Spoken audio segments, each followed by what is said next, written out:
দশম দিনে এসেও আবারও চমকে দিলেন জিতের কেউ বলে বিপ্লবী, কেউ বলে ডাকাত। দ্বিতীয় রবিবারে এমন কালেকশন করেছে যা শুধু দুর্দান্তই নয়, প্রথম রবিবারের কালেকশনকেও ছাড়িয়ে গেছে। তাহলে 10 দিন শেষে মোট কত কোটিতে পৌঁছালো এই সিনেমাটি? চলুন পুরো হিসাবটা একেবারে দেখে নেওয়া যাক। শুক্রবার পর্যন্ত সিনেমাটির মোট গ্রোস কালেকশন ছিল প্রায় 2,76,00,000 থেকে 2,86,00,000 টাকা পর্যন্ত। এরপর আসে দ্বিতীয় শনিবার।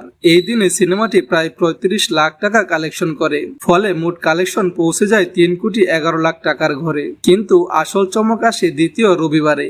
দশম দিনে অর্থাৎ দ্বিতীয় রবিবারে দুর্দান্ত দর্শক সাড়া পেয়ে সিনেমাটি প্রায় 62 লাখ টাকা কালেকশন করেছে। আর সবচেয়ে বড় বিষয়, দ্বিতীয় রবিবারে এই 62 লাখ টাকা প্রথম রবিবারে 56 লাখ টাকার কালেকশনকেও ছাড়িয়ে গেছে। অর্থাৎ দ্বিতীয় সপ্তাহে এসে সিনেমাটার দর্শক কমার বদলে উল্টো আবার বড়সড় বুস্ট পেয়েছে। সব হিসেব মিলিয়ে দ্বিতীয় রবিবার পর্যন্ত কেউ বলে বিপ্লবী, কেউ বলে ডাকাতের মোট গ্রোস কালেকশন দাঁড়িয়েছে প্রায় 3,73,00,000 থেকে 3,74,00,000 টাকা।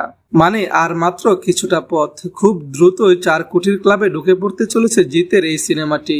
আর বাজেটের তুলনায় সিনেমাটি ইতোমধ্যেই প্রফিট জোনে চলে গেছে। এই মুহূর্তে এটিকে হিট ট্র্যাকের সিনেমা বলা যায়। এখন দেখার বিষয়, 10 দিনের পর জিতের এই সিনেমা শেষ পর্যন্ত কত কোটির গড়ে গিয়ে থামে। আপনাদের প্রেডিকশন কি? 4 কোটি পার করে সিনেমাটি শেষ পর্যন্ত কোথায় পৌঁছাবে? কমেন্টে জানিয়ে দিন।